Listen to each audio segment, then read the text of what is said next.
আসসালামু আলাইকুম প্রিয় বন্ধুরা, চলে এলাম ক্রিকেট নিয়ে। সিরিজে দ্বিতীয় ওয়ানডে বাংলাদেশ জিতেই নিল।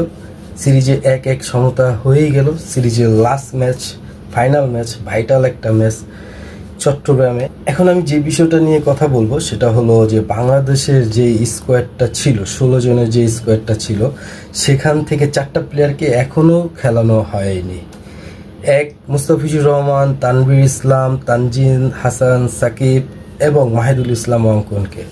তো এই 4টা প্লেয়ারের মধ্যে কি কাউকে খেলানো হবে কি না লাস্ট ম্যাচে, যেহেতু ম্যাচটা ভাইটাল ম্যাচ, ফাইনাল একটা ম্যাচ, তো খেলানোটা ঠিক হবে কি না, কতটুকু যুক্তিপূর্ণ, আসলে সেই বিষয়টা নিয়ে কথা বলবো।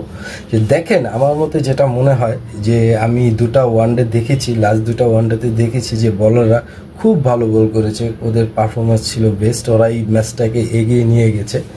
তো যেহেতু ওদের কোনো ইনজুরি নেই, ওদের ফিটনেসের কোনো ঘাটতি নেই, তাহলে ওরাই খেলবে। ঠিক আছে, বলার কোনো পরিবর্তন করার কোনো দরকার নাই, কারণ ওরাই বেস্ট, ফুরফুরা মেজাজে রয়েছে। আর যদি ব্যাটসম্যান চিন্তা করেন তাহলে দেখবেন যে মাহিদুল ইসলাম অঙ্কন রয়েছেন। জানি উইকেট কিপার ব্যাটসম্যান, বাংলাদেশের উইকেট কিপার ব্যাটসম্যানগুলো অনেক ভালো খেলে, ও ভালো করবে এটাও বিশ্বাস আছে। কিন্তু যেহেতু একটা final match, last match, vital match, ম্যাচটা খুবই গুরুত্বপূর্ণ, হয়তো ম্যাচটা জিতলে আমরা বিশ্বকাপে সরাসরি খেলার একটা সুযোগ পাবো। তো এরকম ম্যাচে যদি ওকে খেলানো হয়, মাহিদুল ইসলাম অঙ্কনকে খেলানো হয়, তাহলে হয়তো ওর উপর একটা আলাদা প্রেশার পড়তে পারে। জানি না ও প্রেশারটা নিতে পারবে কি না।